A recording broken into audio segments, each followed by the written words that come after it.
Yo, what is going on, boys and girls? It is your boy lampzay back again with another video, and today I've decided to do another AFL video, boys. Yeah, you know, honestly, it is Australia's sports passion, and like fucking hell, this sport is just so lit at this time of year. And I thought AFL finals, there's a lot of hype, and I thought, fuck it, I'm gonna do a different kind of video today. So what I've done is I've got my brother to go ahead and pick a bunch of different players of a who would you rather in their specific positions or very similar same positions. And the only reason why I've got my brother to do that because I really wanted to have more of a raw / live reaction to it. To be honest, if I went and saved a bunch of them, then I sort of already had an idea of what I could say, so I'd rather just say everything off the top of the dome. But yeah, let me know in the comment section below if you guys enjoy these kind of videos. If you do, please do leave a thumbs up on the video.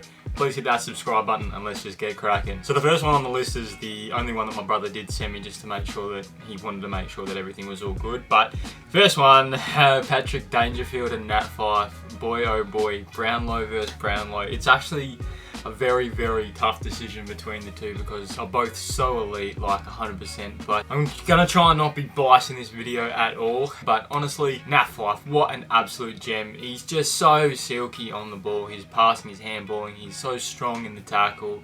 And yeah, nah, like seriously, the boy is a beast. Obviously, a little bit of a debate whether he should have been the All-Australian captain this year, but it seems like they're throwing the captaincy to random players now. And you know, Shannon Hearn, I feel like he got dogged a bit, but you know, beggars can't be choosers these days. But Patrick Dangerfield, obviously, I watch him every single week. He is just an absolute force. You know, he's a tackling machine. He's a pace horse. His endurance is just so good. He's a gem. Like the only thing that Paddy pretty much can't do is shoot for goals. And to be fair, Nat Fife isn't really a great shot for goal either. The thing that amazes me the most out of Paddy is that he can't score between 30 and 40 metres on the run. It's crazy. Like, I think he only has scored like 3 out of like 25 or something ridiculous like that. And you think from a player of that elite standard, you would think he would score a lot more goals. But Paddy comes up so big in the big occasions, gets a lot of disposals. He's awesome. Like overall, like when Paddy's playing good footy, you know, usually Geelong do benefit from that. So out of Nat Fife and Paddy Dangerfield, honestly, I'm probably going to pick Paddy Dangerfield. So the next one, ooh, shit, this is actually a really good one here. So we got Josh Kennedy and Tommy Lynch. Bloody hell, Tommy Lynch, you know, we know he's got that beautiful kick to his game. And obviously Josh Kennedy is pretty much the same as well. But honestly, I think I would much prefer Josh Kennedy. I feel like he's more of a more solid body. I know that Tom Lynch is like 6'6". I just feel like Josh Kennedy is more of a beast. I feel like he's stronger. I feel like his marking ability is probably a little bit better. And he comes up in big occasions. And to be honest, he's been doing it for years and years and years. And obviously, Tom Lynch had an up and down sort of year. Obviously, Josh Kennedy's probably had the same. But like overall, I think Josh Kennedy is probably my preferred pick over Tom Lynch because he's done it for such a longer period of time. And I feel like if we're talking as a career standpoint to where they are at the moment, I feel like in form at their peak, I think Josh Kennedy is the better forward there. Oh my God, this is hard. Alex Rance and Tommy Stewart. Oh my God. Okay, so if you know me really well, like I love Tom Stewart. Like he's like clearly my favourite player. Like fuck me. Oh, other than Joel Selwood, because I've grown up loving Joel Selwood, but Tom Stewart, boy oh boy. Like Alex Rance, like this is so difficult, man. Hasn't Tom Stewart come a long way though in the last couple of years? He was playing for Barwon or some shit like that a couple of years ago. Oh, Rancey is a beast though, like seriously. But it just shows you Richmond don't actually need Rancey this year. But fuck, imagine if Richmond did have Rancey. I think I'm not gonna be, if I'm building a team and at their peak, I would probably have to say, oh, this is gonna hurt me, Alex Rance. Tom Stewart is an absolute gem. To be honest, Rancey's probably one of the best defenders in the modern game, and probably he'll go down as one of Richmond's best defenders as well. I just feel like he's just been, he was, like, to be fair, he was shit originally. Like in his first like 3 or 4 years, he was absolutely trash. And the thing about Tom Stewart is that he came into the league as a mature age player, and you know, it's like what happened with Tim Kelly, and you know, those players can just adapt to AFL a lot quicker. So I think overall, if I'm picking a defender out of these two with unlimited cap space, I think I'd be picking Alex Rance. Oh my god. Oh, Tom Stewart still, please love me. Please. Alright, next one. Man, these are so fun. Next one. Charlie Cameron and Michael Walters, boys. Oh my god. What a season both of them had. Both made the All-Australian list this year. Fucking hell. To be fair, Charlie Cameron is an absolute weapon, but so is Michael Walters. Oh, the thing is, I love Michael Walters as well. Charlie Cameron, I feel like he's a little bit more of a cherry picker. Obviously, he's fucking quick. He wants that Harley Davidson fucking sponsorship deal, but honestly, I feel like you could probably put Charlie Cameron in the midfield as well, but I would actually pick Michael Walters. I think he's more of a complete player. You can play him in many different positions. You can play him as a small forward, you can play him as a rover, you can play him in the midfield, you can play him out wide. I feel like Charlie Cameron, you know, I think he can play out wide and as a small forward as well, but I can't see Charlie Cameron, you know, playing at an elite level in the midfield like Michael Walters does. Yeah, I'm just going to leave it at that. I think I'd definitely pick Michael Walters for this one. Oh man, Max Gawn and Brody Grundy. This is actually probably the easiest one for me to pick. A lot of people have the debate who's better, Max Gawn or Brody Grundy, but honestly, Brody Grundy is an absolute menace. Like, he is like another midfielder. He racks up 20 plus disposals a game. He wins, you know, 70% of his ruck contests. Can kick goals. Probably a better tap ruckman than Brody Grundy, honestly. But to be fair, in today's game, I feel like you need to be able to kick a goal or two. If you put Max Gawn down back, bloody hell, he's a weapon. God almighty, like, he's going to knock it away 110%. But honestly, I feel like the mobility of Brody Grundy and the kicking for goals is definitely at more of an elite level than Max Gawn. Max Gawn is fucking awesome, top bloke as well, but I feel like Brody Grundy is way more complete as an all-rounder player than Max Gawn. But yeah, that one was much easier. Thanks, Luke. Next one on the list. Oh, he's done it. He's done it. Joel Selwood, my boy. My boy Joel Selwood and Paddy Cripps. Oh my god.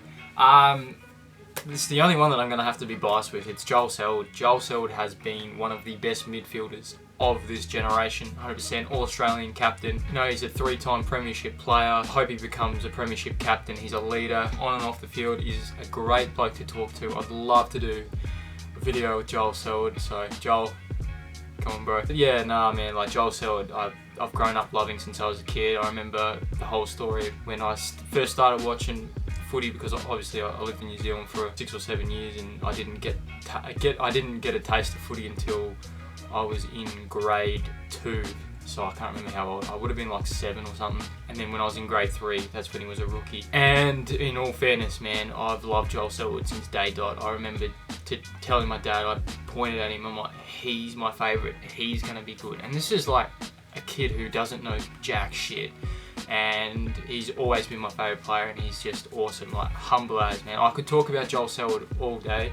Paddy Cripps though, man, isn't he an elite player, boys? Oh my god, like seriously, MVP this year as well, which is obviously well deserved. Paddy Cripps is a beast, and you know, if we're going back 10-20 years ago, Paddy Cripps was easily playing as a small forward or a full forward role. He's such a big stature in the midfield, and he's like Bontempelli, like so big and strong in the midfield, can kick and handball. But honestly, Joel Selwood's career has been nothing short of amazing, and it'll be hard to beat a career that Joel Selwood has had. So this is probably the only one that I'm going to be biased with, because I just knocked off Tom Stewart, for fuck's sake. But yeah, Joel Selwood 100% over Paddy Cripps. Paddy Cripps, you're definitely going to be a Brownlow medalist in a few years' time. Easy. Could even be it this year, but yeah, Joel Selwood, man, you have my heart, bro.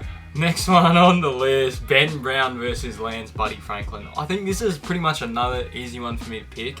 Buddy Franklin obviously is hugely injury prone at the moment, and honestly, he's probably the second or third. Let's just say this: he's top 5 full forwards of all time, I think. Obviously, Gary Ablett Senior being the best, probably Duck being the second, and you could probably scrabble up a few other names, but I just want to say top 5. Lance Buddy Franklin, man, he's definitely been the best full forward over the last 20 years, easy. 20 years, you're probably going into Johnny Brown territory there. definitely over the last decade, that is definitely for sure. Ben Brown is a really good shot for goal. I feel like he plays on a little bit. When I mean plays on, I mean like dramatizes things a little bit. Buddy Franklin, he's just an absolute beast. Like I think his best days are behind him now, but I feel like, yeah, putting aside his antics on the field right now, you know, like pushing, shoving, hipping and shouldering, like it's entertaining, but like, bro, like sometimes you're doing it to the littlest guys that you'll probably kill. It's like, you know, a Volkswagen Beetle up against like a fucking truck, you know, like, bro, give him a break. Especially these kids who are like 18 and are skinny like me. But yeah, Ben Brown, he's a good shot for goal, but Buddy Franklin, man, he is one of the best of our generation. And I can live to say that I've watched one of the best players to ever play. Alright, I'm going to try and speed things up a little bit because obviously I'm going into a little bit of detail about most of these players. But the next one we got on the list, Phil Davis and Jeremy McGovern. I love Phil Davis. I think he's awesome bloke.